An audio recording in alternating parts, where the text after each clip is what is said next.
Agora iniciar a gravação mesmo. Boa tarde a todas e a todos, boa tarde a todas as pessoas. Para aqueles e aquelas que não me conhecem, eu sou o professor Leonardo, professor de Sociologia do Instituto Federal de Alagoas Santana do Ipanema. Hoje eu farei a mediação dessa aula, com muito prazer. Hoje a aula, o tema é Cidadania e Protagonismo Jovem. A professora é a professora mestra Fátima Maria Lira Cavalcante, ela é graduada em Direito pela UFAL, ela está dando tchau para nós. É especialista em Direito Público, é advogada, é também mestre em Direito pela IFAL e professora de Direito do Instituto Federal de Alagoas, de Santana do Ipanema. Lembrando para aqueles que gostariam, que gostariam de interagir, fazer alguma pergunta, por favor, escreva no chat, que eu estou aqui com a minha caneta, pronto para marcar, e no fim da intervenção da aula dela, eu repassarei as perguntas para que ela possa responder. Tá bom? Então, sem mais delongas, eu passo a palavra para a professora Fátima. Muito obrigada, professor Leonardo. Estão me escutando bem? Também é outra pergunta da quarentena, né? Perguntar se está escutando bem. Alto e claro. Que bom. Gente, boa tarde, né? Como o professor Leonardo falou, meu nome é Fátima, sou professora de Direito do campus de Santana do Ipanema, do IFAL, e assim, é um imenso prazer estar aqui com vocês discutindo esse tema sobre cidadania e protagonismo jovem.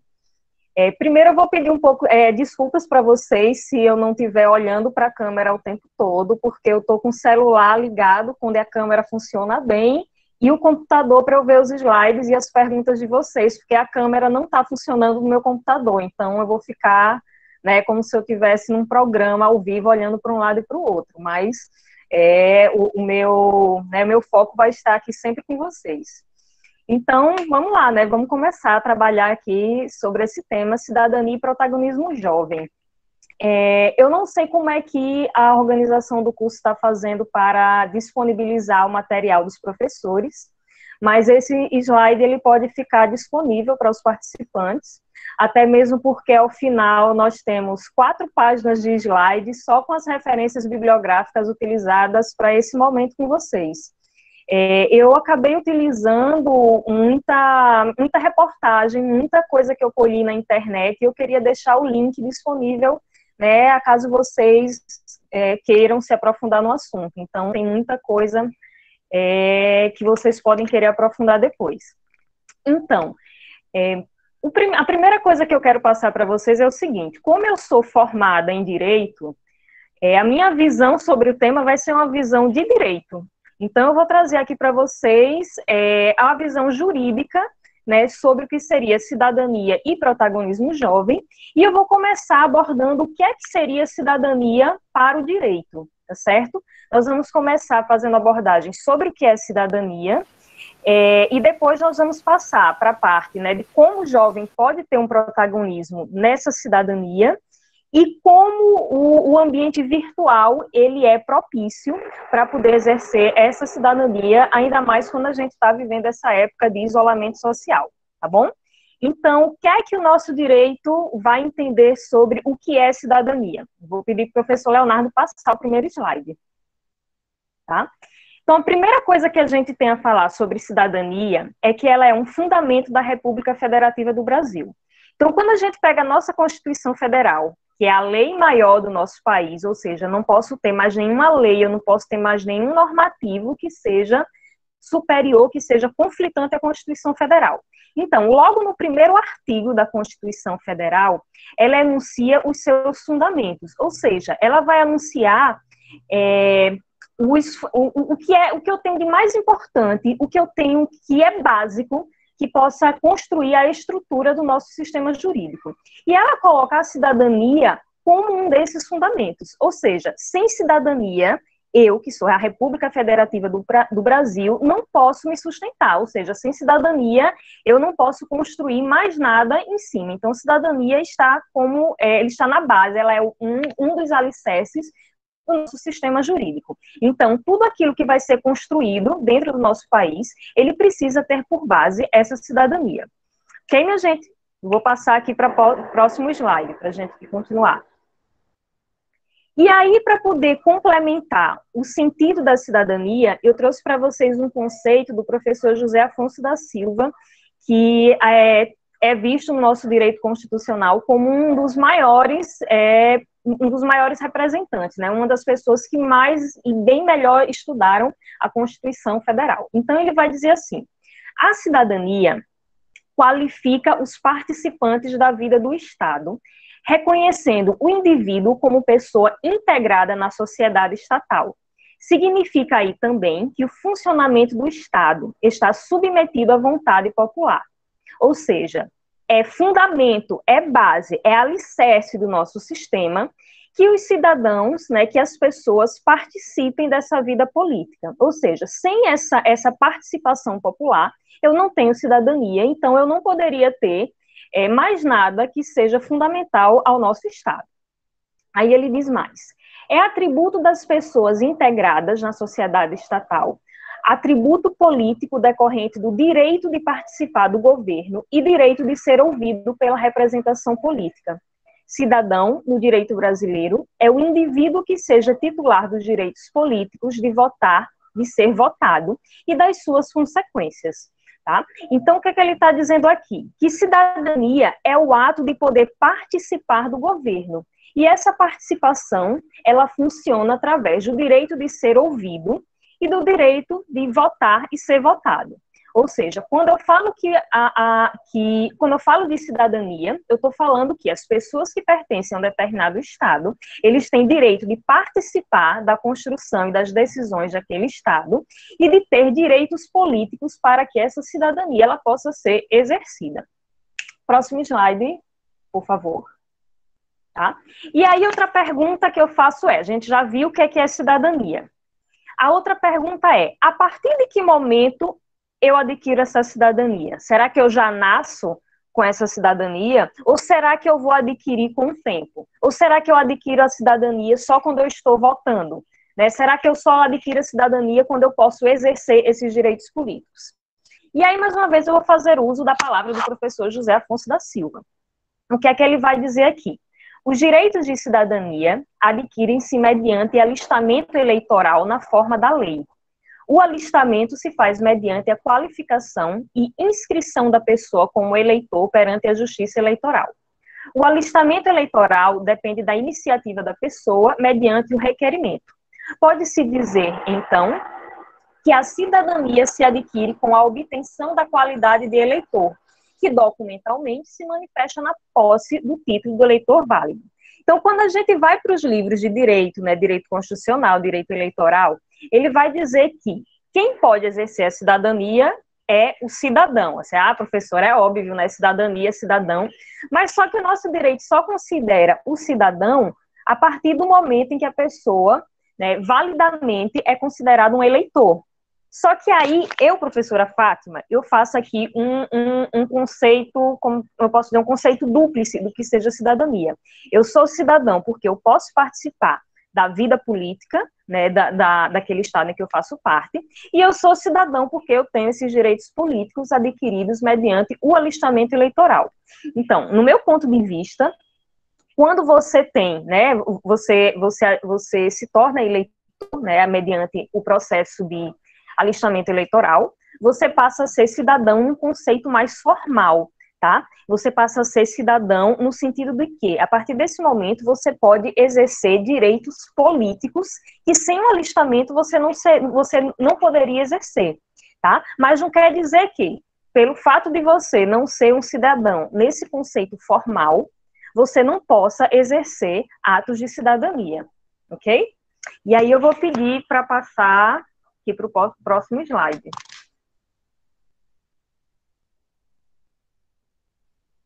Vou pedir para o professor Leonardo passar aqui para o próximo slide. Desculpa, Fátima, alguém projetou e me derrubou, e eu já estou projetando de novo, e eu tirei a pessoa para a projeção dela. Só um instantinho, viu? Ok.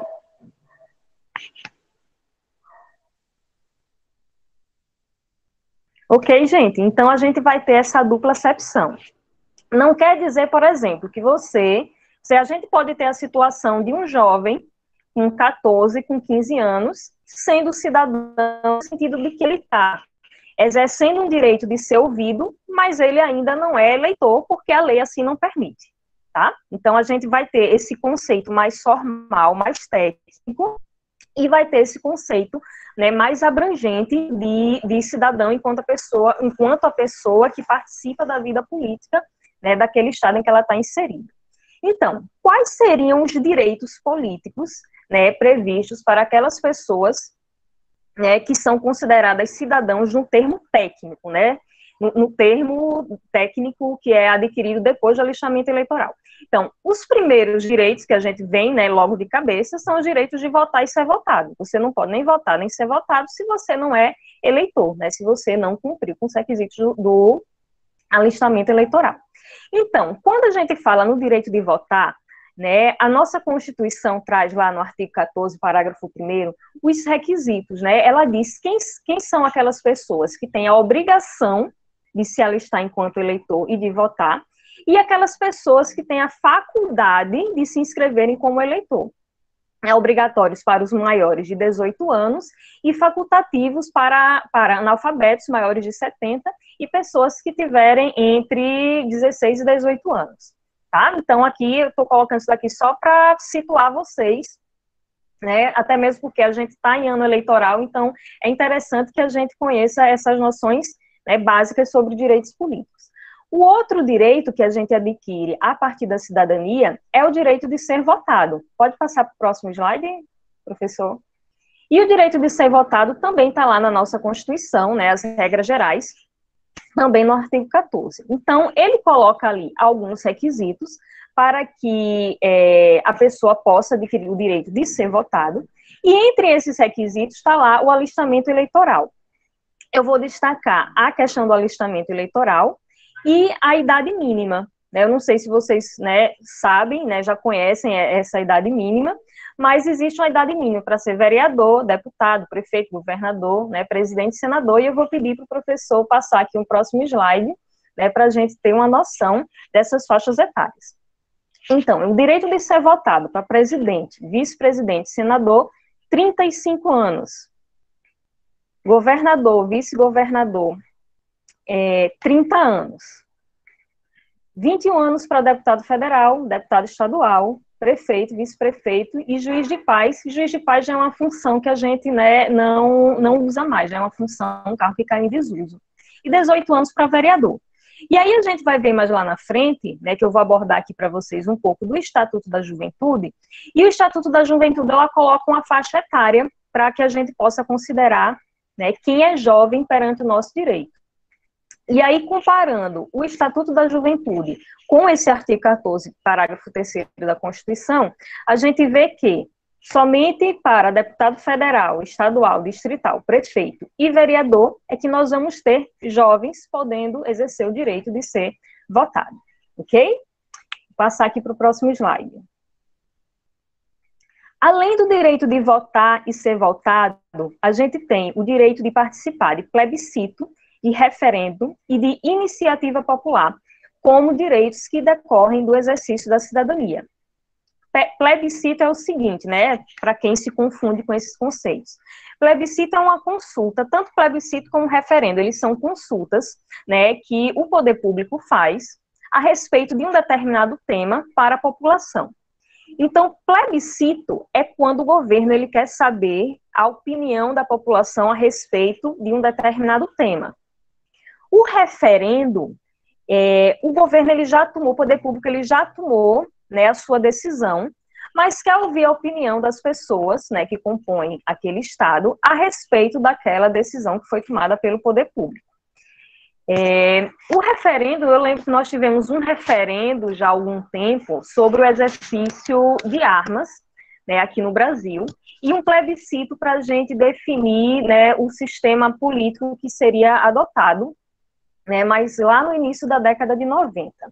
Iniciativa popular é um dos direitos políticos que pode ser exercido por cidadão, em que a pessoa pode apresentar um projeto de lei para os parlamentares, e esse projeto de lei pode virar lei, tá? Quando a gente estuda a criação e o surgimento de lei no nosso país, ela geralmente ela vai ser iniciada ou por deputado ou por senador, né, por um representante do poder legislativo ou do poder executivo, e a Constituição Federal prevê uma nova possibilidade, né, que o processo de criação da lei seja iniciada pelo cidadão. E essa possibilidade é justamente chamada de iniciativa popular. Vou pedir para o professor passar o próximo slide. Para poder que a gente tenha uma lei, né, provinda da população, precisa se adequar aos requisitos do artigo 61, parágrafo 2º da Constituição. Ou seja, eu preciso ter um projeto de lei que tenha assinatura de pelo menos 1% do eleitorado nacional.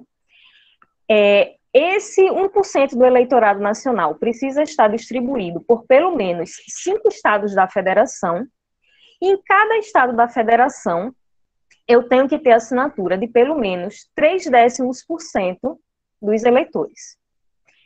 É um pouco difícil, né, a gente conseguir que a população consiga se movimentar e possa apresentar ao Poder Legislativo, né, no caso aqui representado pela Câmara dos Deputados, um projeto de lei.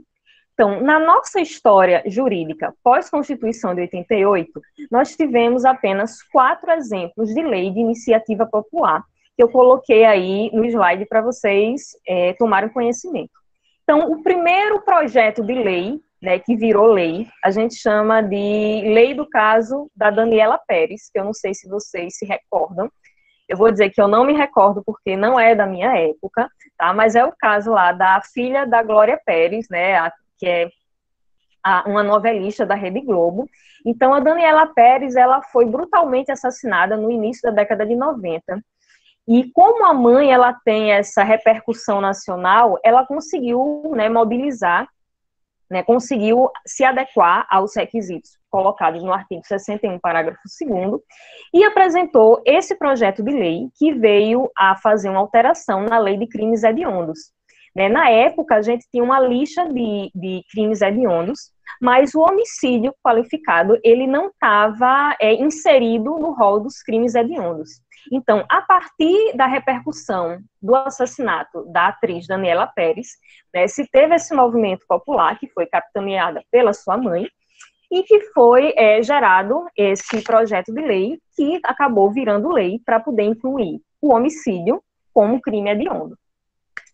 Esse e o último caso, que é o caso da lei da ficha limpa, né, são os casos mais emblemáticos em termos de leis que são oriundas da população, né, leis que são oriundas da iniciativa popular. Vou pedir para o professor passar o próximo slide. E um outro exercício, né, de direito que pode ser efetivado a partir da cidadania é o direito de ajuizar a ação popular. Então, a ação popular, ela é uma ação de cunho coletivo. Uma ação de cunho coletivo em que um cidadão, ele pode entrar na justiça, tendo em vista alguma questão de interesse público que esteja sendo danificada e que ele quer levar à justiça sem que haja intermediação, né, sem que haja a iniciativa de um órgão de controle. Geralmente, quando a gente tem algum caso de repercussão social, algum caso de interesse público, nós vamos ter alguns órgãos que cuidam de judicializar essas demandas. Então, a gente tem um Ministério Público, tem uma Defensoria Pública, nós temos associações que podem ajuizar demandas judiciais, tendo em vista proporcionar um bem-estar coletivo para a população. Mas o cidadão, ele também tem esse poder. O cidadão, ele pode fazer isso através da ação popular, tá? Então, a gente pode ter um caso de uma pessoa que é menor, né, uma pessoa que tem 16 anos, mas que se alistou como eleitor. Então, ele pode, através de um advogado, porque o advogado é que tem um conhecimento técnico para poder entrar com ação popular, tá? Então, a ação popular, ela é vista hoje como um direito fundamental, é um direito humano, Tá? Por quê? Porque ela está lá disponível no artigo 5º da Constituição. Quem tem alguma noção sobre direito constitucional, né, alguma noção sobre direitos humanos, né, sabe que o artigo 5º da Constituição Federal é o artigo que traz uma lista sobre os nossos direitos fundamentais. E um desses direitos fundamentais é justamente o direito do cidadão a ajuizar a ação popular. E aí eu trouxe para vocês o inciso do artigo 5º da Constituição, que vai falar da ação popular. Então, como é que ele diz ali? Qualquer cidadão. Então, você é cidadão, ou seja, você já se alistou como eleitor, é parte legítima para propor uma ação popular que vise a anular ato lesivo ao patrimônio público ou de entidade de que o Estado participe, à moralidade administrativa, ao meio ambiente e ao patrimônio histórico e cultural. Tá? Então, se acontecer alguma demanda, algum prejuízo desses bens jurídicos que foram colocados aí no artigo 5º, o cidadão pode judicializar uma demanda, né, frente ao causador desse dano. E isso é um direito decorrente da cidadania. Ok? Então, próximo slide, professor. Pronto. E até agora eu falei para vocês sobre o que é cidadania, né, mas o tema é cidadania, né, e o protagonismo jovem, né, o protagonismo da juventude. Então, para a gente começar a falar sobre como o jovem ele pode se inserir nessa dinâmica da cidadania, eu trouxe para vocês aqui algumas imagens que eu retirei de um perfil do Instagram, que é bem interessante esse perfil, que é o perfil do Legisla Jovem. Mas mais para frente eu vou passar para vocês sobre o significado, né, sobre o que trata aqui esse perfil.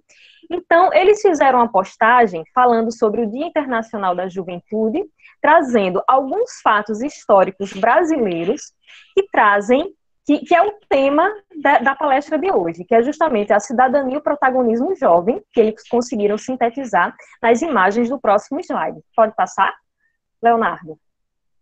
Pronto, então o primeiro fato histórico que eles colocam aí são as diretas já, né? Justamente aquele movimento que abarcou muitos jovens pedindo eleições, né? Ou seja, pedindo o exercício de direitos políticos já no meio aqui da década de 80. Ok? Então, assim, a gente teve o movimento de das diretas já, né? Posteriormente, nós tivemos o movimento dos caras pintadas, né? Que pediam o impeachment do então presidente Fernando Collor, e todos eles foram movimentos que tinham, né, em sua grande maciça maioria, jovens. E o que eles estavam fazendo ali?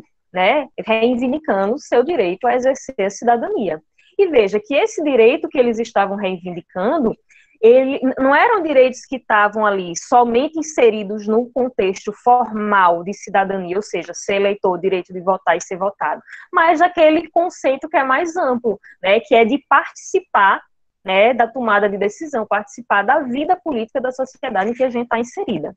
E aí nós tivemos também dois outros fatos históricos que enunciam, né, a questão da cidadania e do protagonismo jovem. Você pode passar, Leonardo, por favor?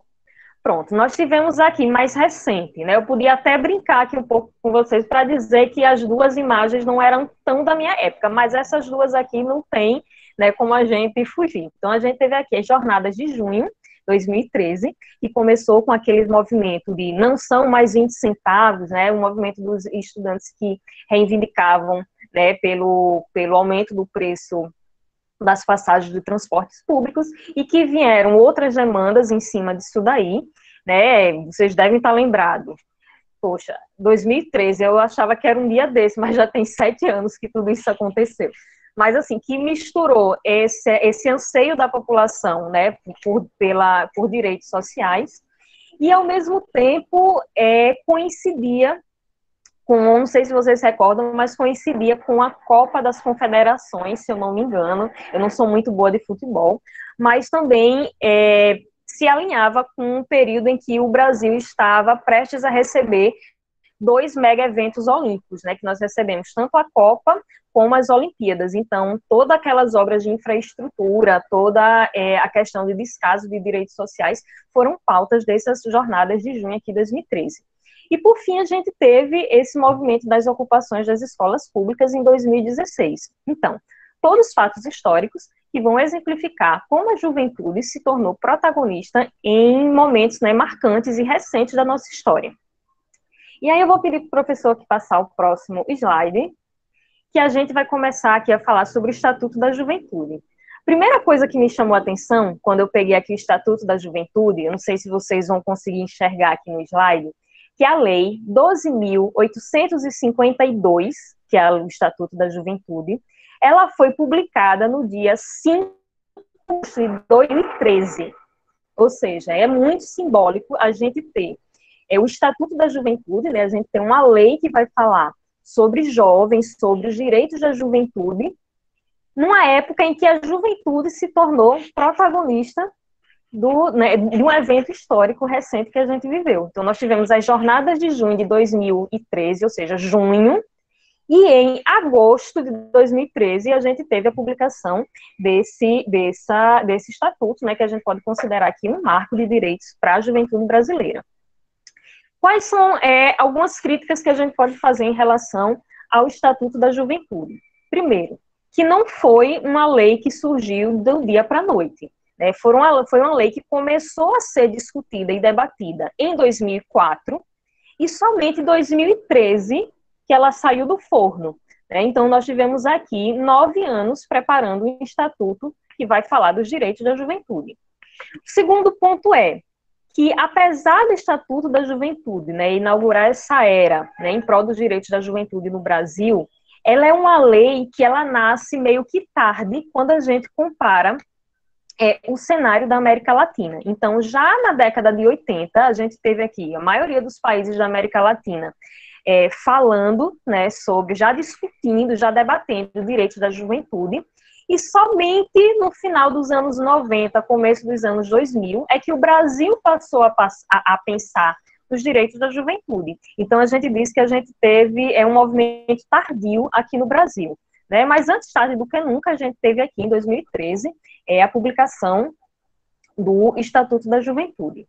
Uma outra crítica que se faz ao Estatuto da Juventude é que ele não foi capaz de atuar nos problemas mais críticos dos jovens vulneráveis. Então, assim, ao mesmo tempo, né, que a gente teve um estatuto que enalteceu direitos da juventude, ele não foi capaz de chegar, sabe onde dói a ferida, né, onde realmente o jovem precisa ali de um apoio, né, na questão de vulnerabilidade social mesmo, ele não chegou a atacar esse ponto. Mas, enfim, né, a gente tem, né, um corpo normativo, né, a gente tem esse instrumento normativo que vai se delinear sobre 3 eixos principais. O primeiro é cidadania e participação juvenil, né, parece até que é o ponto aqui da palestra, né? O outro ponto é educação e o outro ponto é trabalho. Então, desses 3 eixos em que a gente vai falar sobre direitos da juventude, o primeiro deles é justamente o eixo que fala da cidadania e participação do jovem, tá? Se alguém se interessar por esse tema, né, sobre o Estatuto da Juventude, eu coloquei nas referências o acesso ao artigo da Miriene Simões Severo, em que ela fala, né, que ela faz esse contexto histórico, e vai falando os pontos aí que é importante sobre o Estatuto da Juventude, ok? Pode passar para o próximo slide, por favor? Pronto. Outra coisa importante no Estatuto da Juventude. Lembram que a gente falou que ele passou 9 anos no incubadora, né, 9 anos preparando para poder sair do forno em 2013. Essa participação, essa demora, né, que a gente pode dizer, um dos motivos foi justamente porque houve muita discussão, né, a respeito da construção do Estatuto da Juventude, e essa discussão foi aberta para as pessoas participarem, inclusive os jovens. E aí eu trouxe para vocês um pedacinho de uma matéria que saiu no site da Câmara dos Deputados, né? O link para essa matéria está nas referências do slide, em que ela vai dizer o seguinte, ó, a internet foi a principal ferramenta para elaborar o Estatuto da Juventude. Então, o que ele diz ali? Que os participantes, né, que participaram aí dessa comunidade virtual para poder discutir o Estatuto da Juventude, eles fizeram 59 colaborações. 361 pessoas participaram, né, discutiram, pessoas da sociedade civil colocaram ali sua opinião para que o Estatuto da Juventude ele fosse formado. mais de 200 sugestões foram enviadas, e dessa participação da sociedade, 8 parágrafos, né, 8 pontos, pelo menos, foram incluídos no Estatuto da Juventude. Pode passar aqui o próximo, por favor? E essa questão da participação popular, né, para opinar sobre ideias, né, de legislação, ela tem um campo específico dentro do site da Câmara dos Deputados para que as pessoas possam opinar sobre matérias legislativas. Então, eu encontrei pelo menos duas partes, né, lá no site da Câmara dos Deputados, em que qualquer cidadão pode colocar sua opinião a respeito de uma lei que está em tramitação. Então, tem essa parte aqui do dê sua opinião em propostas legislativas, que eu coloquei o link para quem quiser ter acesso ao final do slide, e assessoria de imprensa. Quando a gente vai para esse ícone de assessoria de imprensa, a gente vai ver participação popular e vai ver vários pontos, tá? Várias matérias em que qualquer cidadão pode, né, participar, qualquer cidadão pode opinar, né, a respeito de alguma matéria que esteja em trâmite dentro da Câmara dos Deputados.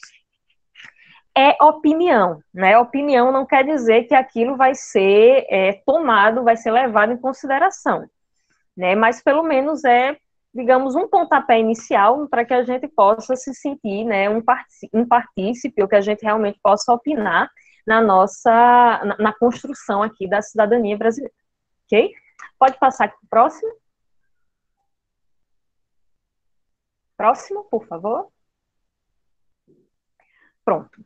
O Estatuto da Juventude, ele vai concluir, né, como eu coloquei ali no slide, um ciclo de leis que vai proteger 3 gerações diferentes. Então, a gente teve primeiro o Estatuto da Criança e do Adolescente, em 1990, depois nós tivemos o Estatuto do Idoso, em 2003, e, por fim, nós tivemos o Estatuto da Juventude em 2013. Então, a cada década, né, nós tivemos um instrumento normativo que vai proteger, né, um determinado grupo em relação à sua geração.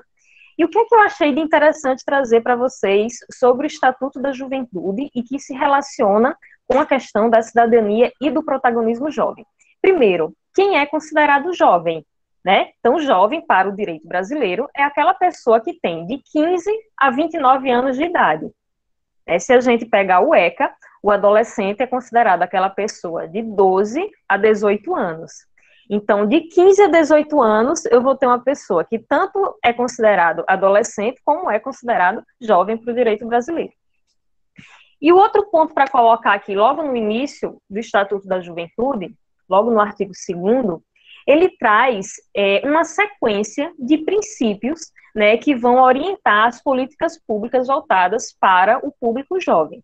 Né, quando a gente fala em princípios, né, a gente está falando em regras em normas jurídicas, mas normas jurídicas que são mais fluidas, que elas são basilares e que ela vai orientar a formação de outras normas jurídicas. Então, como um dos princípios, o que é que vai estar ali? Valorização e promoção da participação social e política, tanto de forma direta como através de suas representações. Ou seja, é princípio, ou seja, é norma fundamental, é alicerce, é base, tá? É fundamental que numa política pública de promoção à juventude, eu tenha a participação da própria juventude, tá? Eu tenho a participação dela, seja de forma direta ou através de um órgão que a represente, ok? Para o próximo, por favor. E o Estatuto da Juventude, né, logo após ele enunciar aqueles princípios, ele vai trazer uma série de direitos que é garantido ao jovem. Então, se vocês estiverem conseguindo olhar aqui no slide, né, porque no celular ele fica pequenininho, ele vai ter direito à cultura, direito à educação, direito à saúde, direito ao lazer, né, uma série de direitos. Esses direitos, na verdade, eles não precisavam estar lá no Estatuto da Juventude para dizer que os jovens teriam esses direitos. Por quê? Porque qualquer pessoa, qualquer brasileiro, naturalmente já tem, né, todos esses direitos, porque esses direitos estão lá previstos para todas as pessoas, tá? Então, qual é a ideia do Estatuto da Juventude ao trazer esses direitos? Enaltecê-los, tá?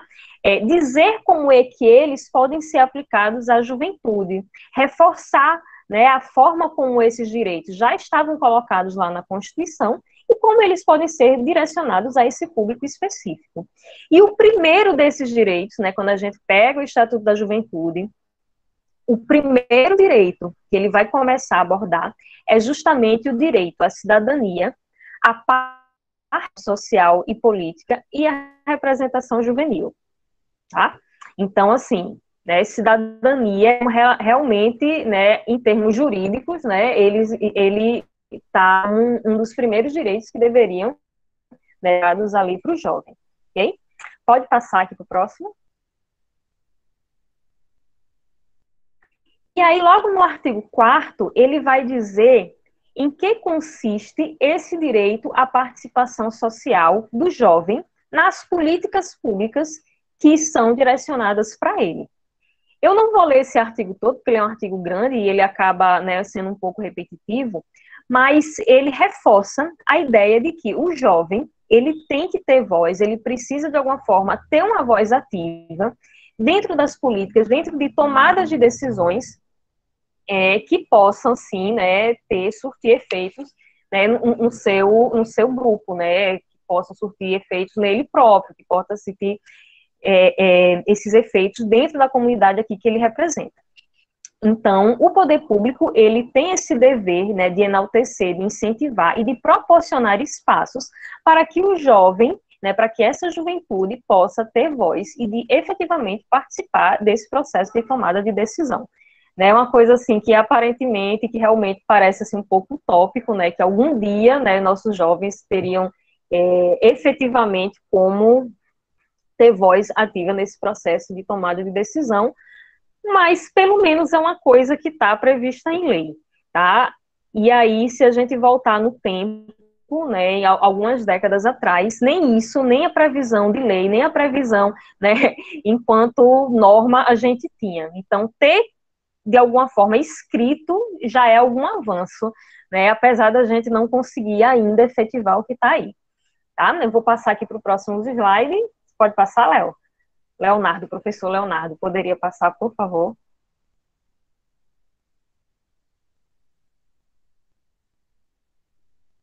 Pronto. Um outro ponto que se coloca dentro do Estatuto da Juventude é que os entes políticos, eles devem criar conselhos de juventude, ou seja, uma representação, né, dentro da sua estrutura, né, dentro do seu organograma político, que seja voltado ao público jovem. Pode chamar de Léo, né? Ok, vou chamar de Léo, então. A gente teve esse Conselho da Juventude, né, que veio enaltecido pelo Estatuto da Juventude em 2013, mas desde 2005, a nível de governo federal, a gente já tinha um Conselho Nacional de Juventude.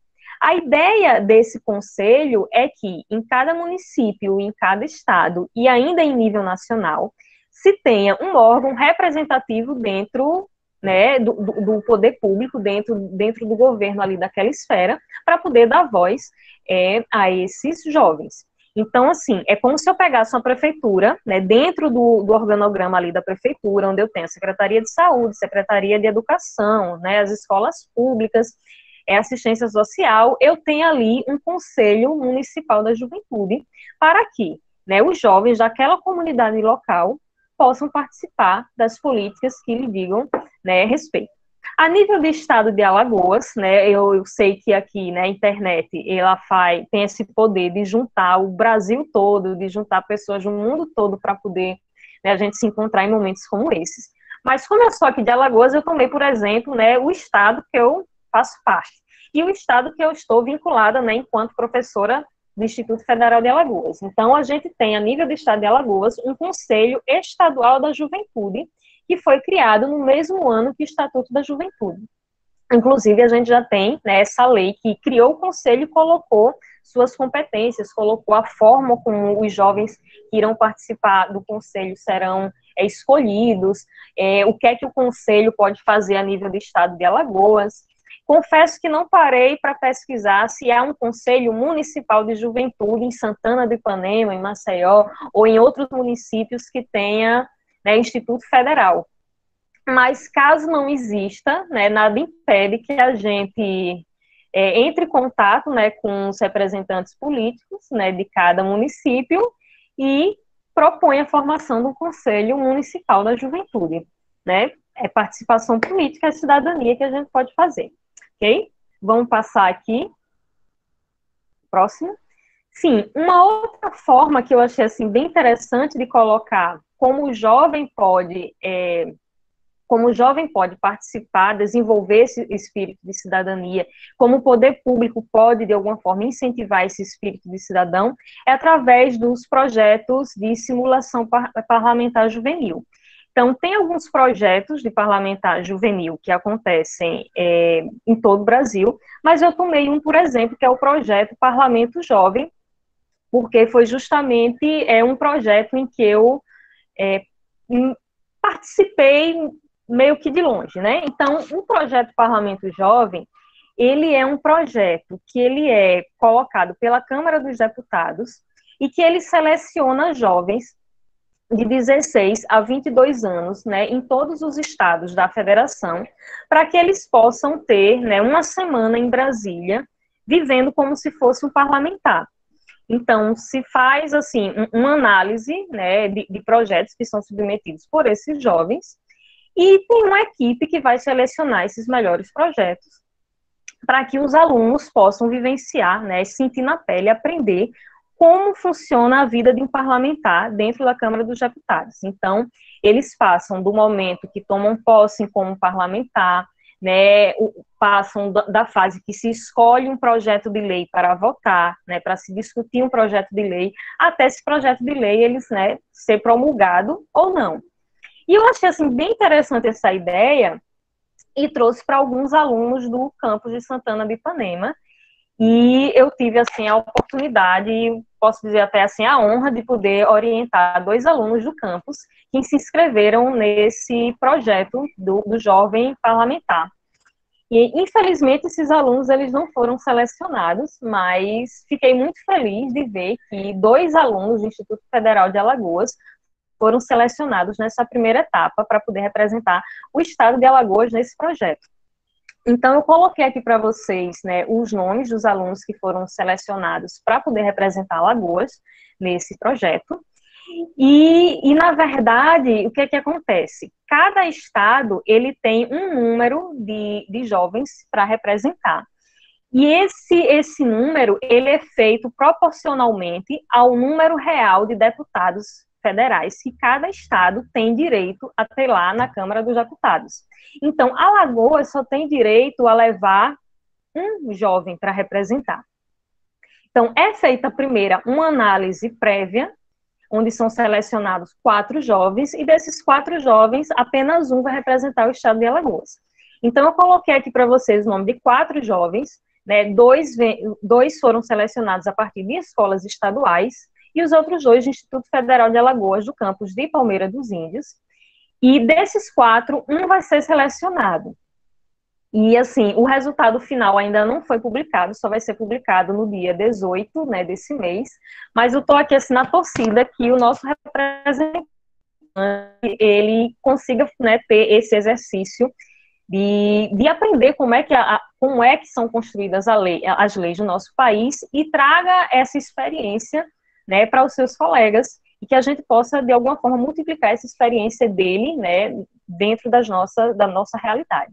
Eu vou pedir para o professor passar aqui o próximo slide. Eu peguei aqui uma publicação, né, uma postagem até recente desse perfil no Instagram, em que uma das jovens, né, que participou desse programa de simulação parlamentar juvenil, ela teve o projeto dela adotado por um deputado federal do estado dela. Então, teve um deputado que gostou tanto do projeto dela, que resolveu abraçar e falou assim, não, esse projeto agora vai ser meu, e vamos ver se a gente consegue transformar esse projeto em lei. E uma coisa que eu achei muito interessante desse perfil no Instagram, é que eu coloquei aí a publicação para vocês verem, é que essa aluna, ela fez uma live recente, se eu não me engano, semana passada, e essa live, ela está salva no perfil do Instagram. Então, se alguém quiser, né, ver como foi que a ideia que ela teve, né, qual foi como foi a experiência de participar desse programa, como foi a sensação de ter o projeto dela, né, abraçado por um parlamentar e a possibilidade do projeto dela realmente virar lei. A live dela ficou salva no perfil do Parlamento Jovem. E só para vocês terem uma ideia da ideia, né, dela, que eu coloquei até aí na publicação, né, a ideia dela foi que se tenha uma lei, né, e que essa lei ela favoreça as mães que tenham filhos de até 14 anos de idade. E de que maneira? Né, através de concessão de benefícios tributários para as empresas que as contratarem. Então, ela achou essa ideia legal, criou um projetinho de lei e colocou lá, olha, a empresa que contratar tantas mulheres, mães, né, de filhos com até tantos anos de idade, essas empresas vão ter, né, isenção de determinados tributos. Transformou isso em lei, né? Eu não conheço o teor do projeto dela, porque eu não peguei para ler o texto, mas esse projeto tem possibilidade de virar uma lei, porque ele foi aí abraçado por um parlamentar do estado dela, tá? Pode passar aqui para o próximo slide, por favor. Outro exemplo também, né, de um projeto de um jovem que participou do Parlamento Jovem, também foi abraçado por um parlamentar do estado dele.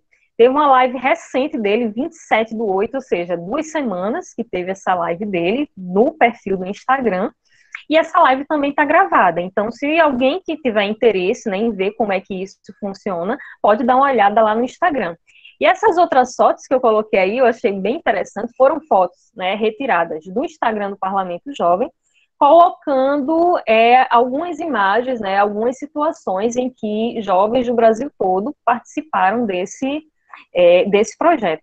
Então, assim, eu achei bem interessante aqui de poder compartilhar isso com vocês, tá bom? Pode passar aqui para o próximo. E aí eu coloquei para vocês também conhecerem outros projetos que tratam de simulação parlamentar juvenil, né? Desses outros projetos eu não tenho, assim, experiência sobre eles, porque eu nunca participei, né? Tive experiência no Parlamento Jovem, porque eu fiz essa orientação com 2 alunos do IFAL de Santana do Ipanema.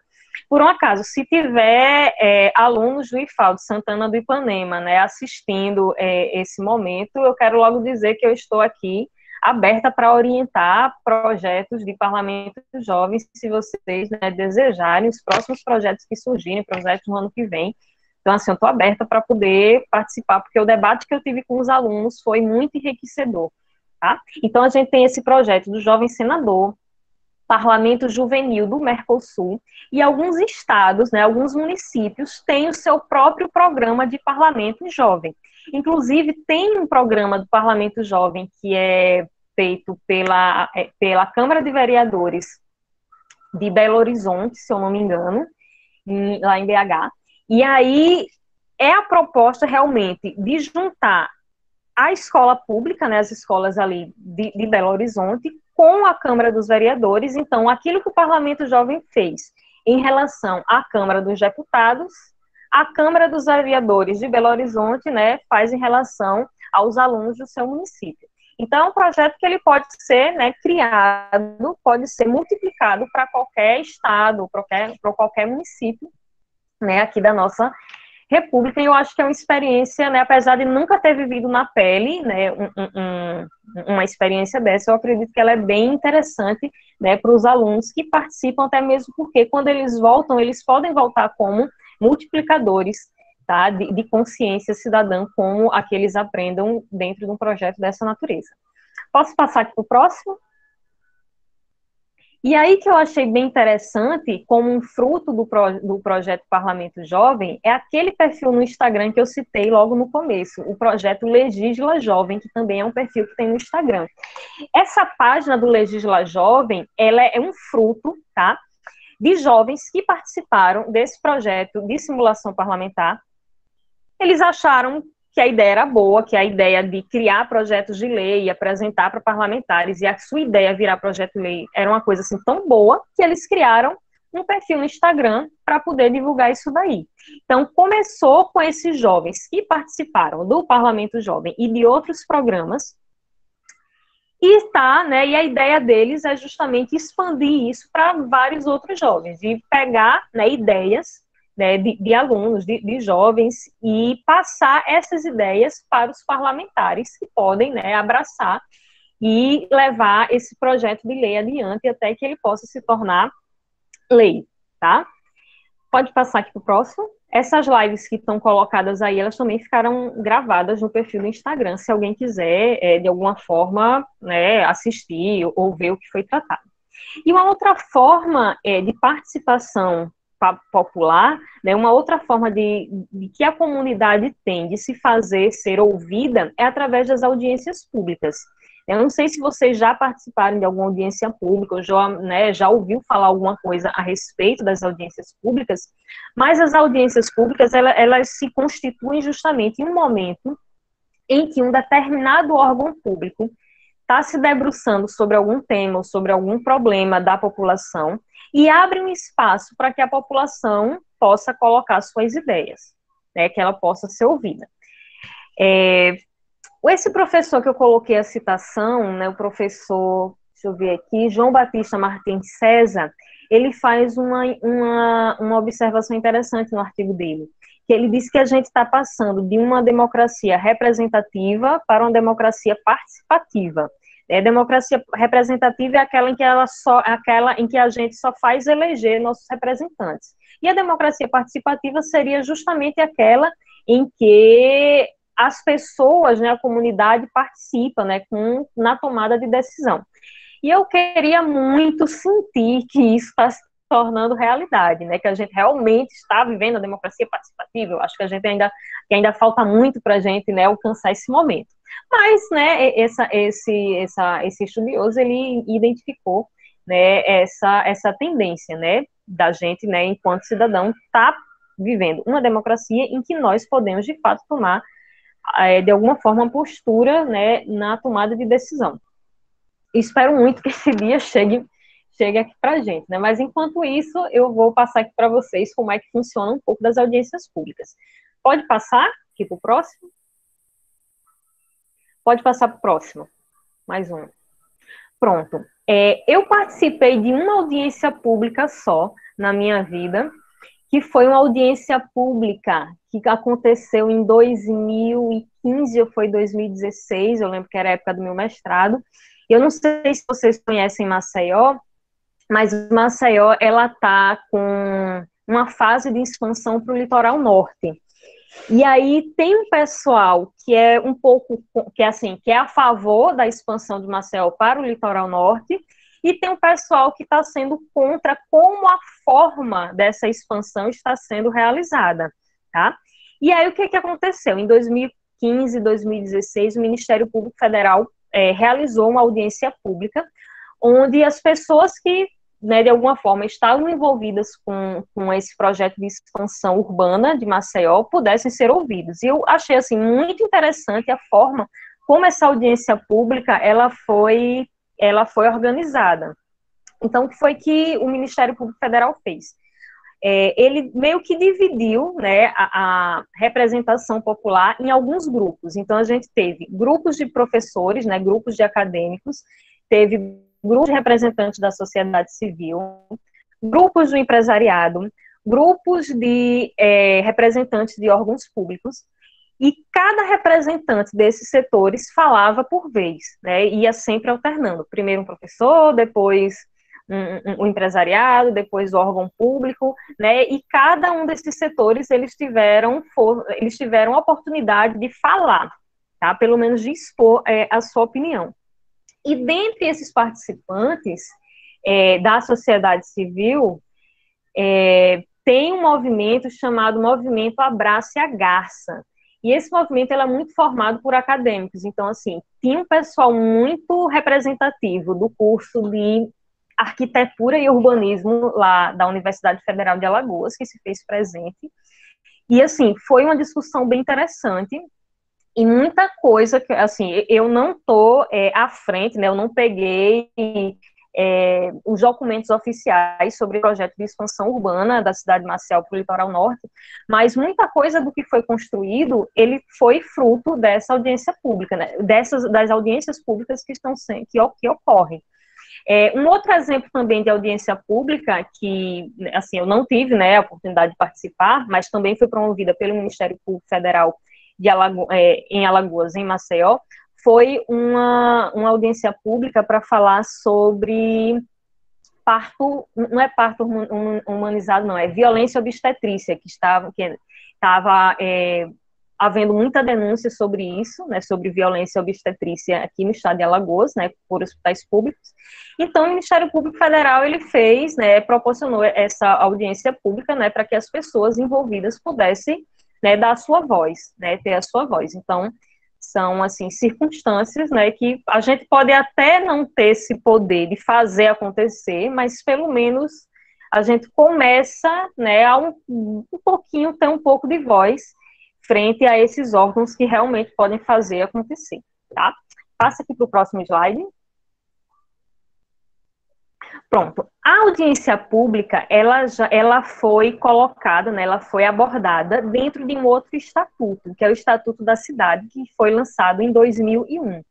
Então, ele coloca a audiência pública entre os órgãos públicos e a população que está diretamente,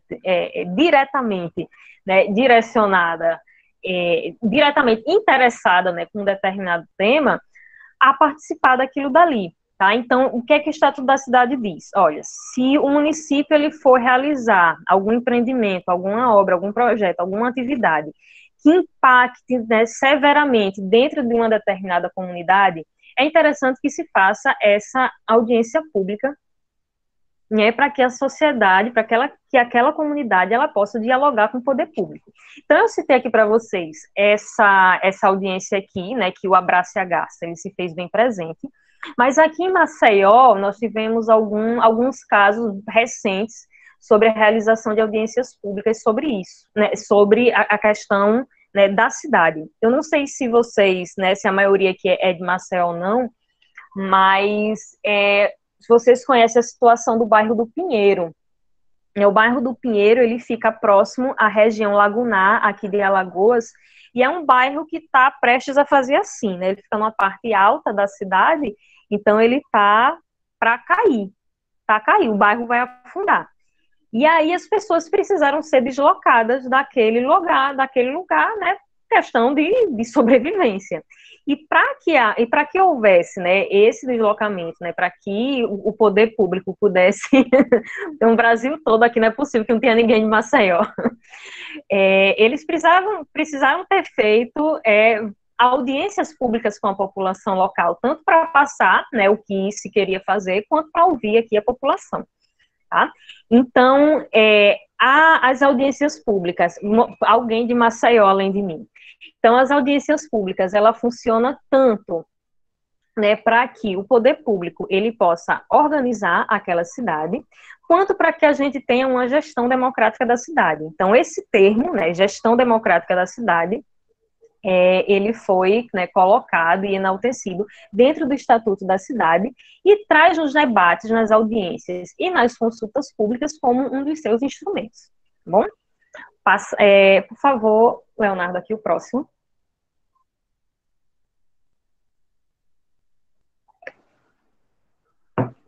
Sim, outra coisa que o Estatuto da Cidade coloca. Eu não sei se vocês já ouviram falar em plano diretor. Plano diretor é uma lei obrigatória para municípios com mais de 20 mil habitantes. E essa lei, ela vai tratar de questões urbanas da cidade, vai tratar de planejamento urbano da cidade. E o Estatuto da Cidade, isso já veio da Constituição Federal, ele coloca que o plano, para que haja um plano diretor, obrigatoriamente tem que ter audiência pública e debates com a população. As cidades, vamos lá, cidades com mais de 20 mil habitantes, obrigatoriamente tem que ter uma lei chamada Plano Diretor, que vai dispor sobre o planejamento urbano da cidade. Esse plano diretor, ele precisa ser revisto a cada 10 anos, no mínimo a cada 10 anos. E a cada 10 anos é preciso que haja um momento de debate, de audiência pública com a população do município, para que esse planejamento urbano ele possa ser efetivado. Então, o planejamento urbano da cidade, pelo menos, tendo em vista, né, o cunho jurídico, ele precisa ser necessariamente dialogado com a população. Eu lembro de já ter pego casos de algumas manifestações de Ministério Público em outros estados, dizendo, olha, esse plano diretor aqui da cidade tal não tem validade nenhuma, esse plano diretor aqui não pode existir, por quê? Porque não teve as audiências públicas, não teve participação popular. Então, eu não posso pensar num planejamento da cidade sem que haja esse debate com a população, tá? Esse debate, essas audiências públicas, elas ainda estão num ponto formal, tá? É preciso que tenha o debate, mas eu não preciso incorporar, nem eu, enquanto gestor público, eu não sou obrigado a incorporar as ideias da população neste plano diretor. É preciso ter o debate só, tá? Então, existem divergências, né, a respeito da interpretação que deve ser dada, mas, né, até onde, né, eu já estudei, essa tomada, né, essa incorporação das ideias da comunidade, ela não precisa obrigatoriamente estar refletida nesse plano diretor, tá? Vamos seguir aqui o próximo. Pronto. Outro ponto também que o Estatuto da Cidade coloca em relação à participação aqui a participação popular, ela vai colocar também sobre a gestão orçamentária participativa, né? Ou seja, cada ano, né, não sei se vocês, né, já leram a respeito, né, conhecem o assunto, mas a cada ano os entes políticos, né, Estado, município e a União, eles precisam planejar o seu orçamento, né? E o planejamento do orçamento ele é feito por 3 leis orçamentárias. E para que haja esse planejamento orçamentário, né, para que haja a elaboração dessas leis orçamentárias, também é preciso que haja debates e audiências públicas, tá? E é isso que a gente chama no direito, né, direito financeiro, que é um ramo do direito que vai estudar isso daí, de orçamento participativo, ou seja, planejamento, né, orçamentário daquele ente, ele precisa contar com o debate popular. Da mesma forma, é preciso que haja a audiência pública, não é preciso que haja a incorporação das ideias das pessoas nesse planejamento, tá? É preciso que haja só esse momento, ok? Pode passar. Pronto, e aí eu trouxe para vocês algumas manchetes aqui do governo de Alagoas falando sobre formas, né, de se colocar participação popular dentro do orçamento participativo.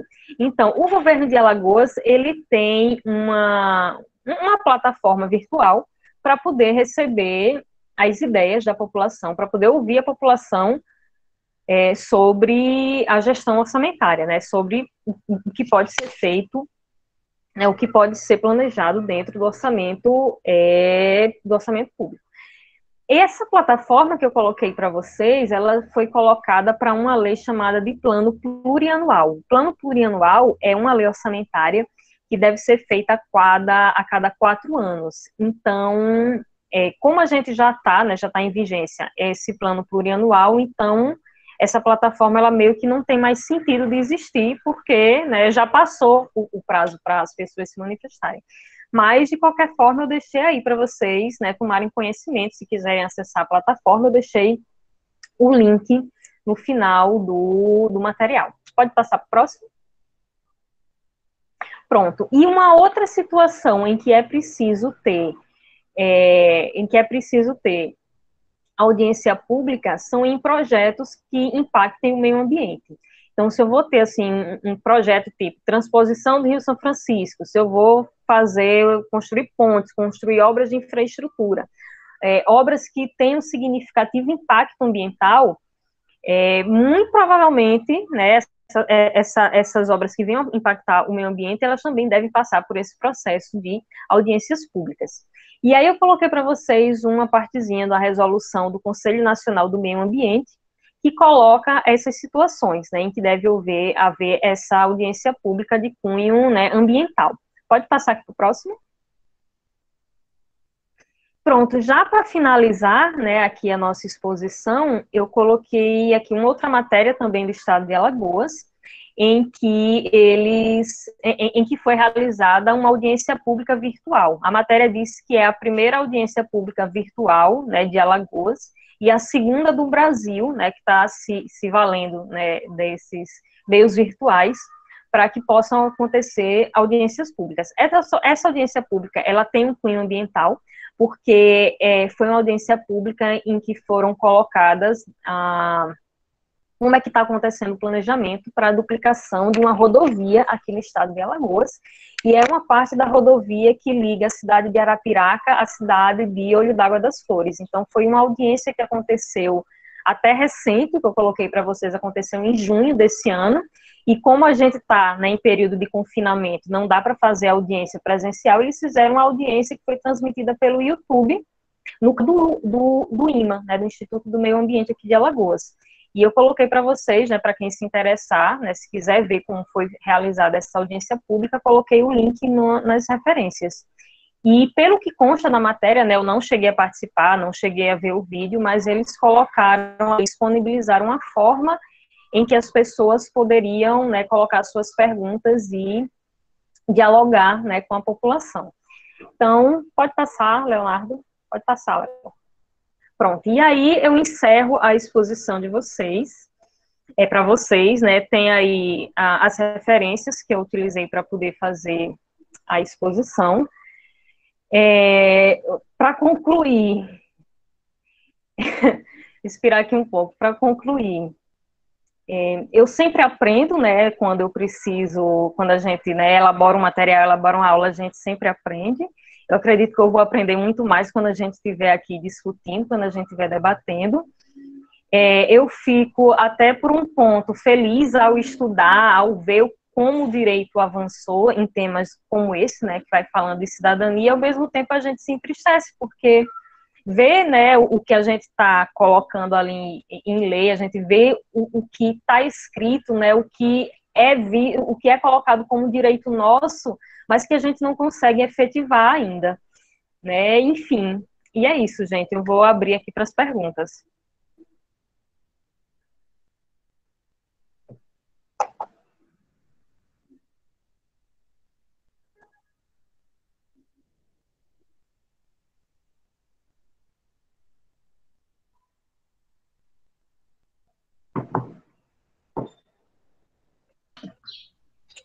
Olá, boa tarde, eu de novo. Parabéns pela explanação, Fátima. E eu acompanhando aqui o chat, eu vou aglutinar em duas perguntas, Ok. né, mas de uma maneira mais descritiva. Uma delas é bem prática, uma pergunta da Vívia, e a Vívia também participou da outro grupo de perguntas. Ela pergunta sobre a lei da ficha limpa, seria aquela que barra as candidaturas. E aí eu gostaria de perguntar, porque às vezes eu tenho dúvida, uma dúvida minha, se a lei da ficha limpa ela barra as candidaturas, em que termos, ou a posse, né, a tal da diplomação, em que termos, porque às vezes para mim é confuso, porque tem candidatos que parece que recorrem, e aí parece que o barrar pela ficha limpa seria só pela diplomação, né? E aí as outras quatro pessoas que participaram, tem a ver um pouco com o que você falou no final, que é essa relação entre direito normativo e prática de justiça, né? Vamos chamar assim, e a afetividade desse direito. Então, lá no começo, o Samuel, quando estava falando da cidadania em termos técnicos, ele fez um comentário falando isso em termos técnicos, porque a cidadania ela é sempre atravessada por relações de poder que conferem mais direito para alguns e menos para outros. E aí depois a Vívia, quando vai falar então do direito quando estava naquela tela lá sobre o Estatuto da Juventude, onde estava lá direito à cidadania, direito à renda, direito à sustentabilidade do meio ambiente, esses vários direitos, ela comenta, deveriam ter, porque na prática isso não se efetiva, né? E aí a Nathalie também, quando ela vai falar, quando você estava falando sobre a representação, a relação entre representação e participação, ela questiona um pouco esse Estatuto da Juventude, porque nas ocupações das escolas de 2016 foram duramente reprimidas pela polícia militar e a sociedade civil em geral foram contra as ocupações das escolas em 2016 e os estudantes estavam pensando no direito à educação. E, por fim, o JB Santos, estão tudo no mesmo... Ele pergunta se é possível pensar e problematizar uma democracia participativa no governo Bolsonaro. Joga essa bomba para você. E que bomba, né? Olha, vamos ver se eu tô lembrada aqui de todas as perguntas, né? Mas eu posso ir primeira... retomando qualquer coisa. Pronto, você vai retomar, que eu acabei não decorando todas. Então, assim, a primeira é sobre a lei da ficha limpa, né? Então, eu também tenho essa dúvida, porque eu não sou especialista em direito eleitoral, tá? Então, assim, a gente tem vários ramos aqui no direito, um deles é o direito eleitoral, e eu não tenho, assim, prática, eu não tenho muita, assim, afinidade ainda com o direito eleitoral. Então, assim, eu realmente, Leonardo, eu não tenho segurança para te dizer se é a partir do momento da candidatura ou se é a partir da diplomação que o candidato está, né, que ele não pode participar das eleições, né, em razão da lei da ficha limpa. Eu não tenho essa segurança para dizer para você. O que eu posso fazer é dizer que eu vou pesquisar e te dar uma resposta, né, que eu não vou falar aqui uma coisa que eu não tenho segurança de falar. Eu pergunto, tá? Né, porque por causa da questão do Lula, né? Mas porque pode ser que o Lula sabia que ia ser barrado lá na frente e desistiu antes de sair candidato, né? Ou se ele já foi barrado ao tentar candidatar-se, né? Na verdade, por isso que eu acho que o Lula que me traz o exemplo dessa dúvida, apesar que, por exemplo, eu lembro do Paulo Maluf, que eu sou de São Paulo, o Paulo Maluf foi barrado só na diplomação. Então deve ter algumas nuances essas leis que deve ser mais complexa do que a gente pensa, né? Tem nuances, não só nuances jurídicas, né, mas principalmente políticas. O caso do Lula ele foi bater na Corte Interamericana de Direitos Humanos. Então, assim, a gente tem uma resposta do organismo internacional a respeito daquilo dali, mas que não foi, né, considerado pelo nosso direito local. Então, assim, eu não tenho segurança para te responder qual é o momento. Agora, o caso do Maluf, você teria que, assim, eu não me recordo do ano que aconteceu o caso dele. Eu não me recordo do ano também para te ter essa segurança. Agora, você pode, né, eu posso pesquisar e passar essa resposta depois para vocês, porque eu não vou falar uma coisa que eu não tenho segurança de falar. Qual foi a próxima? A próxima foi um comentário, né? A relação entre a cidadania enquanto termo técnico e a cidadania na realidade, que é atravessada por diversos tipos de clivagens de poder e que talvez a gente tenha grupos com mais cidadanias do que outros. Sim, deixa eu só colocar aqui. Me pediram aqui meu e-mail, eu estou colocando aqui no chat. Pronto, foi. Nossa, eu acho que essa é uma pergunta mais para um sociólogo do que para uma jurista. Não, mas assim, o direito, né, assim, né, a minha bagagem, né, que eu trago, assim, da minha formação, principalmente quanto mestrado, é que a gente, assim, acabou entendendo o direito como uma das formas de participação do poder. Né? Então, assim, geralmente o que é que a gente vê? Quem é que está no poder? Quem é que está fabricando aquelas leis? Quem está no poder está representando quem? Quem é que está por trás disso daí? Quem é que está nos bastidores?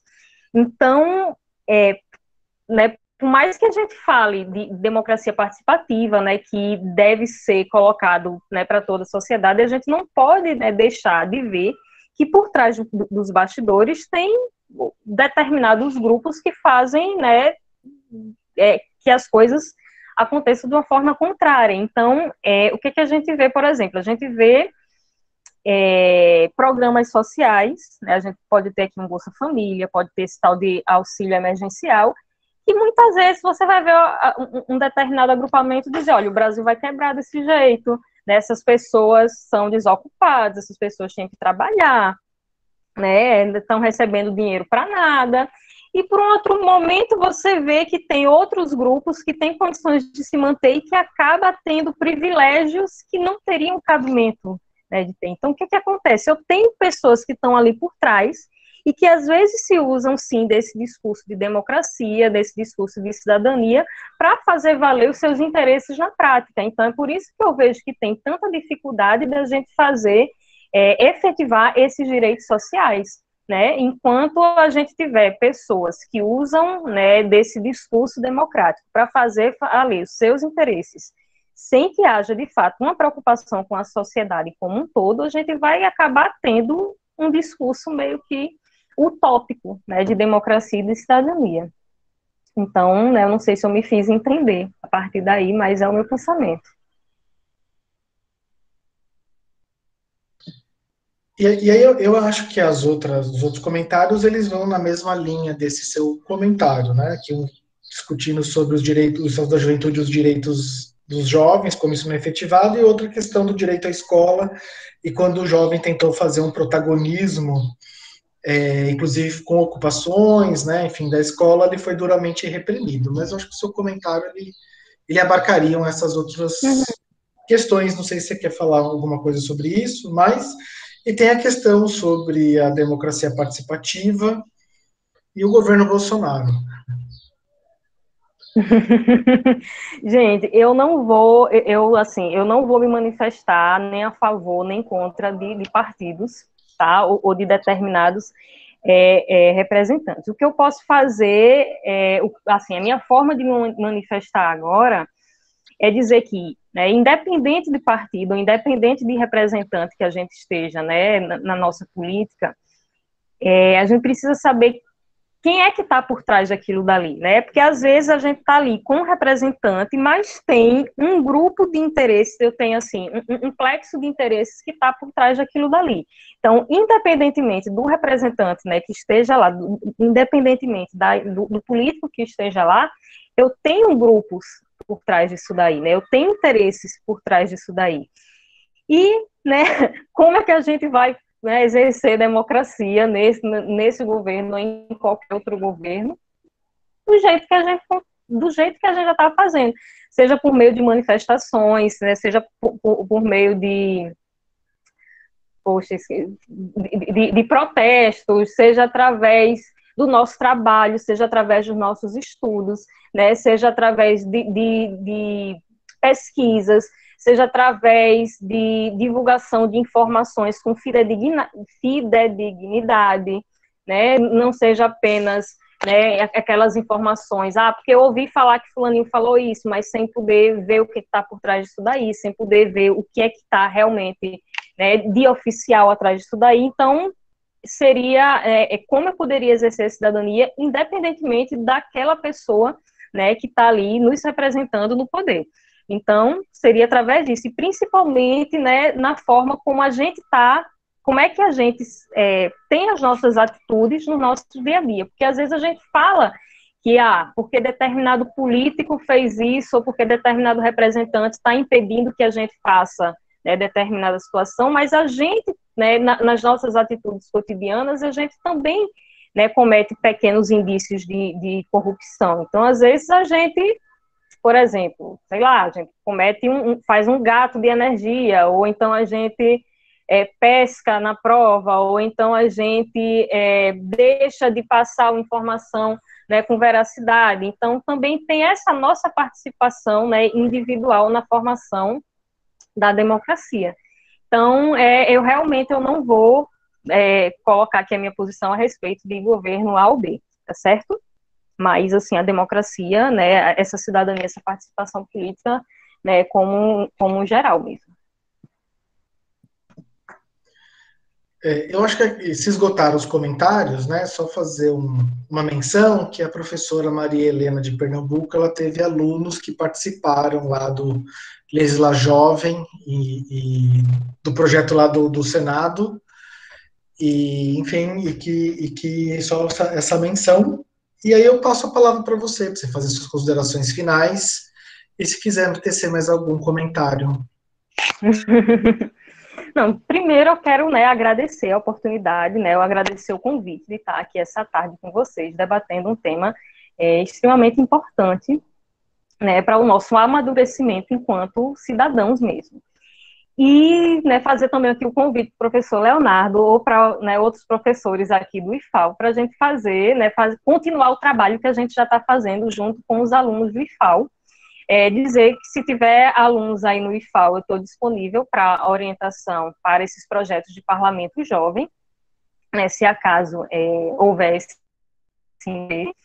E eu deixei meu e-mail aí no chat, se alguém quiser tirar mais alguma dúvida. E é isso, gente. Eu espero que tenha sido uma tarde, né, enriquecedora para vocês, enquanto foi para mim também, né? Que a gente, enquanto está falando, enquanto a gente está apresentando um tema, a gente também aprende. E isso, para mim, é muito importante. Bom, pessoal, estamos caminhando para o final do curso, né? O curso se encerra na próxima semana. Não percam as próximas aulas. Eu estarei em 2 delas. E queria agradecer a participação de todas e todos, a paciência, e também agradecer à professora Fátima pela excelente explanação, e a gente se encontra por aí, então. Um grande beijo a todas e a todos. A aula está encerrada.